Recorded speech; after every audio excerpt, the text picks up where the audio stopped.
نحمده ونستعينه ونستغفره ونعوذ بالله من شرور أنفسنا وسيئات أعمالنا من يهده الله فلا مضل له ومن يضلل فلا هادي له وأشهد أن لا إله إلا الله وحده لا شريك له وأشهد أن محمدا عبده ورسوله يا أيها الذين آمنوا اتقوا الله حق تقاته ولا تموتن إلا وأنتم مسلمون يا أيها الناس اتقوا ربكم الذي خلقكم من نفس واحدة وخلق منها زوجها وبث منهما رجالا كثيرا ونساء واتقوا الله الذي تساءلون به والأرحام إن الله كان عليكم رقيبا يا أيها الذين آمنوا اتقوا الله وقولوا قولا سديدا يصلح لكم أعمالكم ويغفر لكم ذنوبكم ومن يطع الله ورسوله فقد فاز فوزا عظيما أما بعد أحبتي في الله رحمكم الله. Alhamdulillah pada kesempatan ini kita bisa duduk di masjid ini. Semoga majelis ini menjadi suatu amal kebaikan bagi kita semuanya, menjadi timbangan kebaikan kita semua di akhirat kelak. Disebutkan dalam sebuah riwayat dari hadis-hadis Nabi sallallahu alaihi wasallam, beliau mengatakan, la yastaqimu imanu 'abdin hatta yastaqima qalbuh wa la yastaqim qalbuh hatta yastaqima lisanuh. Tidaklah istiqamah iman seseorang sehingga qalbunya istiqamah, dan tidaklah qalbunya istiqamah sehingga lisannya istiqamah. Riwayat ini menunjukkan kepada kita betapa terkaitnya hal-hal tersebut dalam bab keistiqamahan kita di atas ajaran Allah Subhanahu wa taala. Iman kita, yang iman ini yazid wa yanqus, bertambah dan berkurang. Dikatakan oleh Nabi SAW pada hadis itu bahwa iman ini tidak akan bisa istiqamah sehingga kalbu kita istiqamah, dan kalbu kita pun tidak akan bisa istiqamah sehingga lisan kita istiqamah. Jadi kalau begitu, keistiqamahan lisan kita menjadi salah satu sebab inti untuk istiqamahnya kalbu kemudian iman. Karena itu lisan ini harus benar-benar kita kuasai, kita atur, kita terus muraqabah, kontrol, agar lisan kita senantiasa dalam bimbingan agama kita. Dan sungguh Nabi SAW juga telah memperingatkan kita tentang hal tersebut, yakni pentingnya kita menjaga lisan kita dari sesuatu yang tidak diridhai Allah Azza wa Jalla.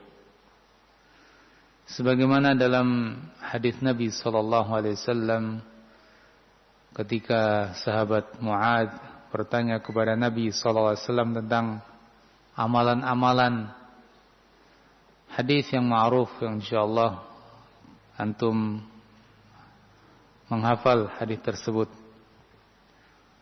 yaitu ketika Nabi SAW mengatakan kepada Mu'adz, ya,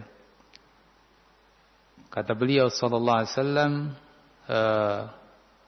"Ala adulluka bimilaki dzalika kullih." Atau kama qala sallallahu alaihi wasallam, maukah ku beritahu yang menjadi inti semua itu, amalan-amalan yang sebelumnya kamu tanyakan. Kemudian Nabi katakan, "Kuffa 'alaika hadza." Sambil beliau memegang lisannya. Fa akhadha bilisanih. Beliau memegang lidahnya, lalu kemudian mengatakan, "Kuffa 'alaika hadza." Tahan olehmu lidah ini, lisan ini. Maka sahabat Mu'adz radhiyallahu an kemudian bertanya, "Ya Rasulullah, wa inna lamu'akhaduna bima natakallamu bih." Apakah kita akan dinilai dengan sebab apa yang diucapkan oleh kita? Dicatat sebagai dosa, mu'akhadh. Dicatat sebagai sesuatu yang mengharuskan adanya hukuman. Maka Nabi sallallahu alaihi wasallam mengatakan, "Ya Mu'adz, sakilatka ummuk." Wahai Mu'adz, ibumu kehilangan kamu. Wa hal yakubbun nas ala wujuhihim aw qala ala manakhirihim illa hasaidu alsinatihim. Wa hal yakubbun nas ala wujuhihim finnar. Tidakkah manusia tersungkur di neraka, di atas wajah mereka, di atas hidung mereka, kecuali dengan sebab hasaid alsinatihim, buah daripada lidah mereka, omongan, ucapan yang disebabkan yakni kata-kata yang tentu maksudnya tidak diridhai Allah Azza wa Jalla. Ya. Kalau begitu ternyata banyak orang yang masuk ke dalam neraka dengan sebab lisan, dengan sebab ucapan. Bahkan dalam hadis Nabi sallallahu alaihi wasallam yang lain yang cukup mengerikan, ya, di mana beliau mengatakan, "Wa innal 'abd la yatakallamu bi kalimah la yulqi laha balan yahwi biha fin nari 70 kharifa." Sungguh seorang hamba berucap dengan suatu kalimat yang ia tidak pikirkan, tidak dia sangka dalam pikirannya, ternyata ya, dengan sebab itu dia jatuh dalam api neraka sejauh jarak 70 tahun. Nasallallahu salamah. Ikhwani fid din rahimakumullah, ahibati fillah. Hadis-hadis itu menunjukkan kepada kita bagaimana akibat buruk dari suatu ucapan ketika tidak terbimbing oleh agama kita, oleh ajaran Nabi kita. Terkadang kata-kata itu tidak terpikir. La yulqi laha balan. Mungkin terucap dengan ringan di lidahnya, tapi ternyata itu menjadi sebab masuknya seseorang ke dalam api neraka. Dalam ayat Al-Quran juga ada isyarat-isyarat tentang hal ini. Ya, wala taqulu lima tasifu alsinatukumul kadhib. Hada halal wa hada haram litaftaru 'ala Allahil kadhib. Jangan kalian ucapkan dengan lisan kalian mensifati sesuatu ini halal, ini haram, untuk membuat suatu kedustaan atas nama Allah Azza wa Jalla. Sesungguhnya orang-orang yang berbuat kedustaan atas nama Allah, mereka tidak akan beruntung. La yuflihun. Nah, ini sebagai salah satu contoh. Kadang orang mudah berucap bab hukum halal, haram, ya, mengatasnamakan agama, ternyata itu suatu kedustaan atas nama agama yang ternyata menjadi sebab kebinasaannya. Wa tahsabunahu hayyina wa huwa 'indallahi 'azim. Kalian kira tuduhan-tuduhan, ya, ucapan-ucapan semakna dengannya perkara yang hayyin, ringan, remeh. Wa huwa 'indallahi 'azim, padahal perkara itu besar di sisi Allah Azza wa Jalla.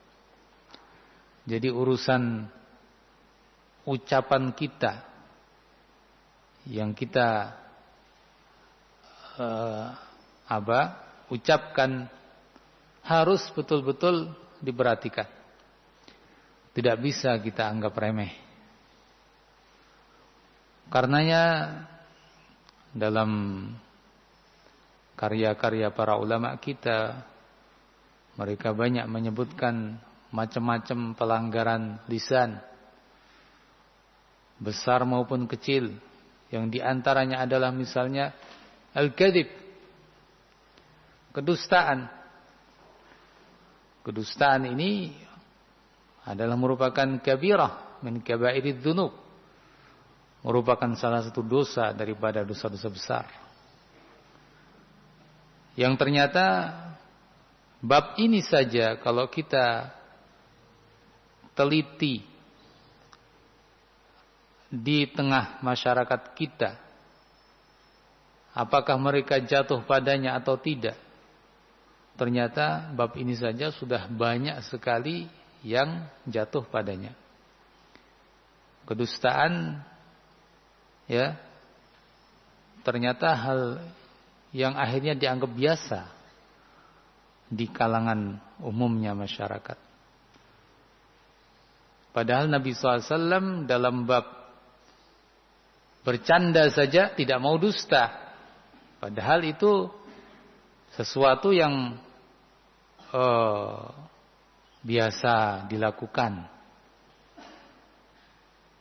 Bagaimana dengan bab lain? Nabi tentu lebih berhati-hati dan lebih memperingatkan umat.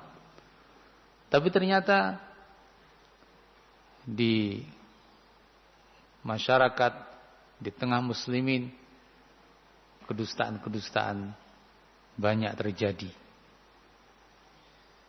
Ikhwani fiddin rahimakumullah, Nabi SAW sudah mengingatkan kita dalam hadis yang sangat banyak tentang dusta. Di antaranya hadis yang masyhur, beliau sallallahu alaihi wasallam mengatakan, wa iyyakum bil kadzib fa innal kadziba yahdi ilal fujur. Dan hati-hati kalian dari dusta, jauhi, iyyakum, jauhi kedustaan. Fa innal kadziba yahdi ilal fujur. Kedustaan itu yahdi ilal fujur, akan mengantarkan kepada kejahatan. Wa innal fujura yahdi ilan nar, dan sungguh kejahatan-kejahatan itu akan mengantarkan kepada neraka. Wala yazalur rajul yakdzib wa yataharral kadzib hatta yuktaba 'indallahi kadzdzaba.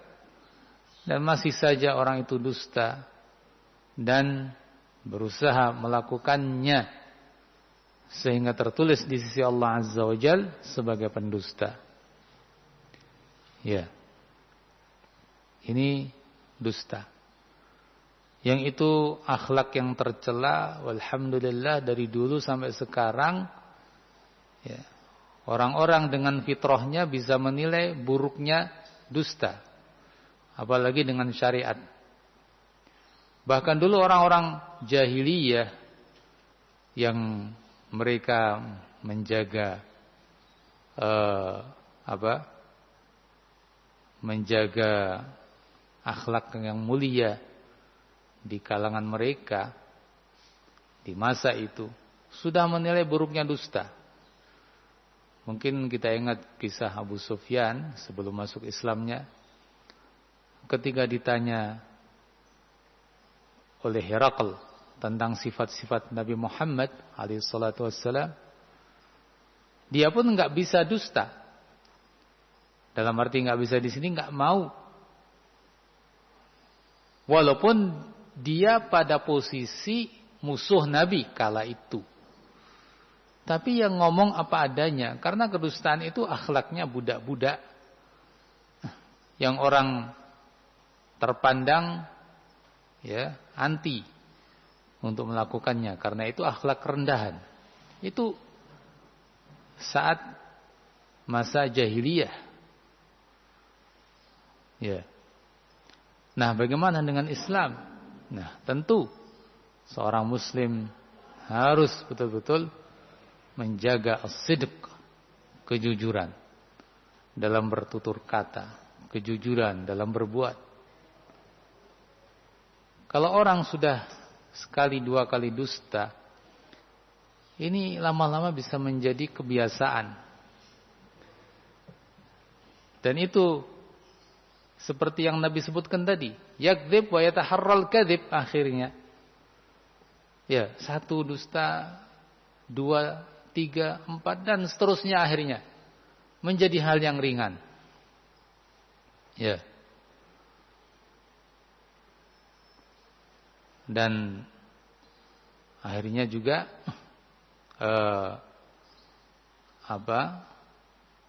ucapan-ucapan itu kadang dipermainkan. Permainan kata-kata, permainan bahasa dan lain-lain yang akhirnya ya masuk sedikit demi sedikit dalam kedustaan dan kebiasaan melakukan kedustaan. Nah, jadi kita harus didik diri kita untuk terus berkata jujur. Ketika kita mau masuk ke ranah dusta, mau bermain kata-kata, segera didik kita untuk jangan melakukannya. Ya, jauhi kedustaan. Jujur, walaupun kadang pahit, dirasakan akibatnya dalam arti akibat sesaat, ya. Namun ingat bahwa itu akhlak mulia dan akan menjadi sebab keberuntungan kita di kemudian hari. Nah, ini bab kedustaan yang sangat-sangat penting untuk kita perhatikan dan kita didik diri kita untuk menjauhi al-kadzib, kedustaan dan teman-temannya. Sebab ada dusta, ada tadlis kalau bahasa Arab, ya. Tadlis itu kata ulama kita, at-tadlis akhul kadzib. At-tadlis akhul kadzib. Tadlis itu ya kurang lebih yaitu memang akhul kadzib, mirip dengan dusta, ya, saudaranya. Dikatakan dusta beneran mungkin juga tidak, tapi sesungguhnya ya tadi saudaranya. Nah, kita sebagai seorang muslim harus betul-betul seperti yang Nabi nasihatkan. Wala yazalur rajulu yasduqu wa yataharras sidq. Dan hendaknya seseorang itu jujur dan terus berusaha untuk jujur. Ternyata jujur itu ya perlu tahari, perlu pendidikan pada diri kita. Perlu pendidikan pada anak-anak kita, anak didik kita, dan seterusnya. Ya, perlu usaha. Nah, ikhwan fillah rahimakumullah, kembali kepada bahaya lisan. Begitu banyak bahaya lisan yang harus kita jauhi. Ya. Dan masih banyak lagi di samping al-kadzib. Di sana ada namimah, di sana ada namimah, adu domba, di sana ada ghibah, ya, mengumpat atau membicarakan kejelekan orang lain bukan pada tempatnya atau tidak ada alasan syar'i padanya. Di sana ada al-iftira, mengada-ada atas nama orang, apalagi atas nama Allah.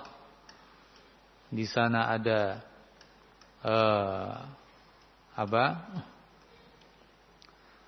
buhtan, kebohongan yang besar, ya. Al-qaul 'ala Allah bila ilm, bicara tentang Allah, tentang agama Allah tanpa ilmu. Ya. Masih banyak lagi hasaid al-alsun, hasil daripada lisan yang itu dilarang oleh syariat. Ya. Nabi SAW mengatakan saat beliau kena musibah, ya, wafatnya siapa? Putra atau cucunya beliau. Beliau katakan apa? Ya.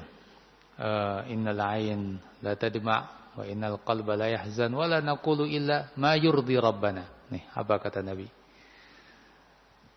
Mata ini menangis, kalbu ini sedih, dan kami tidak berucap kecuali yang membuat ridha Rabb kami. Nah, kata-kata ini perlu sekali kita ambil pelajaran darinya. La naqulu illa ma yurdi rabbana. Kita tidak mengucapkan kecuali yang membuat ridha Rabb kami. Nah, ini menjaga lisan. Jangan sampai lisan ini mengatakan kata-kata yang membuat murka Allah Subhanahu wa taala. Satu lagi hadis yang mengingatkan kita cukup keras, ya, mungkin kita ingat kisah dua orang bersaudara, di mana yang satu rajin ibadah, yang satu, ya, sering maksiat. Yang rajin ibadah menasihati orang yang atau saudara yang sering maksiat itu. Lain kali nasihati lagi, lain kali nasihati lagi, sampai pada suatu saat, ya, si saudara yang dinasihati mengatakan, Abu Izza alayya raqiba, kamu ini apa memang diutus sebagai pengintai saya? Dia pun menjawab, Wallahi la yaghfirullahu lak, atau yang semakna dengan itu, demi Allah, Allah tidak akan mengampuni kamu. Dari penampilan kisah ini secara zahir, mungkin kita menilai, wah, ini yang suka maksiat kok ngomongnya gitu. Tapi di sisi lain, kenapa ini yang suka menasihati akhirnya juga ngomongnya seperti itu? Wallahi la yaghfirullahu li fulan, demi Allah, Allah tidak akan mengampuni. Nah, akhirnya, ya, ternyata kata-kata itu justru membuat celaka dia. Secara penampilan luar kan dia bagus memperingatkan, ya. Tapi entah ada sesuatu yang kita tidak ketahui dan hanya Allah yang mengetahui. Ternyata dia mengatakan kata-kata itu, yang itu justru pelanggarannya lebih besar lagi di sisi Allah Azza wa Jalla. Karena ini at-ta'alli 'ala Allah, sumpah dengan nama Allah bahwa Allah tidak akan mengampuni. Kalau ini kita pikir, wah, ini begitu berani, ya. Masa dia berani bersumpah mengatasnamakan Allah, Allah tidak akan mengampuni fulan, saudaranya sendiri. Nah, ini kan berat sekali. Mungkin saudara tadi melakukan maksiat. Nah, kalau kita timbang maksiat yang dilakukan saudara yang ditegur, kemudian maksiat saudara yang menegur, sumpah dengan nama Allah, mengatasnamakan Allah bahwa Allah tidak mengampuni. Ya, sepertinya dia mau mendahului Allah Azza wa Jalla. Ya. Allah Subhanahu wa taala Maha tahu siapa yang mau diampuni, siapa yang tidak. Allah Subhanahu wa taala tidak ada yang mengatur dia, tidak ada yang memaksa dia. Kenapa dia berani bersumpah atas nama Allah dengan mengatakan Allah tidak akan mengampuni? Nah, dari sini disebutkan dalam hadis itu bahwa Allah Azza wa Jalla berfirman, "Man dzalladzi yata'alla 'alayya alla aghfira li fulan."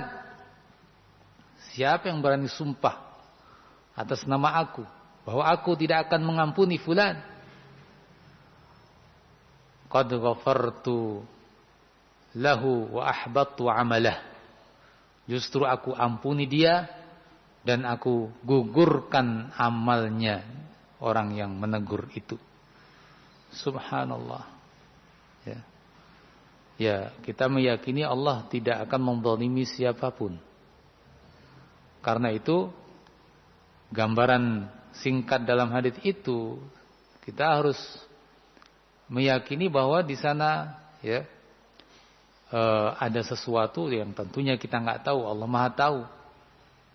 Jangan dinilai ini orang yang menegur kok malah masuk neraka. Dia melakukan pelanggaran besar dengan perbuatan itu yang mungkin dianggap dorongannya kan dorongan ghirah terhadap agama. Iya, itu dorongannya mungkin, wallahu a'lam persisnya, yang jelas dia mengucapkan kata-kata sangat berbahaya. Ta'alli 'ala Allah, yang akhirnya kalau kita nilai, ini lancang sekali terhadap Allah Azza wa Jalla. Nah, orang yang tadinya beramal seperti itu berakhir dengan seperti ini. Wallahu a'lam isi qalbunya. Yang itu bermaksiat kemudian justru malah diampuni Allah Azza wa Jalla. Ya, Allah Maha tahu tentang hal-hal yang kita nggak tahu. Dan Allah Maha tahu tentang segala hal. Walhasil yang kita ingin petik dari kisah ini, ya, disebutkan oleh Abu Hurairah radhiyallahu anhu, takallama bi kalimatin aw baqat dunyahu wa akhiratah. Ia berucap dengan satu kalimat yang menghancurkan dunia akhiratnya. Takallama bi kalimah aw baqat dunyahu wa akhiratah. Satu kalimat ya, menghancurkan dunia akhiratnya. Na'udzubillah min dzalik. Jadi ikhwani fillah rahimakumullah, inilah pentingnya kita betul-betul menjaga ucapan kita, omongan kita, dan kita mendidik diri kita untuk lebih bisa ya, lebih bisa menguasai lisan kita, menahan diri. Karenanya Nabi SAW mengatakan dalam hadis, "Man kana yu'minu billahi wal yawmil akhir, falyaqul khairan aw liyasmut." Falyaqul khairan aw liyasmut. Ucapkan yang baik atau diam. Kalau kita beriman kepada Allah dan hari akhir, ucapkan yang baik atau diam. Ya. Diam itu lebih cenderung kepada keselamatan. Ya. Wallahu a'lam bishawab. Ini sebagai pengingat bagi kita semuanya. Dan insyaallah pada umumnya hal ini telah kita ketahui bersama. Namun insyaallah dengan murajaah, dengan kita saling ingat mengingatkan, barangkali ya ini membuat kita semakin terbimbing. Mungkin ada yang lupa dari kita, ada yang lalai pada diri kita, kemudian akhirnya teringat. Ya, semoga ini semuanya ya bermanfaat bagi kita semuanya. Wallahu a'lam bishawab. Mungkin ada kata-kata yang kurang berkenan, saya mohon maaf yang sebesar-besarnya. Wallahu a'lam bishawab. Subhanakallahumma bihamdik, asyhadu an la ilaha illa anta, astaghfiruka wa atubu ilaik. Alhamdulillahirabbil alamin. Assalamualaikum.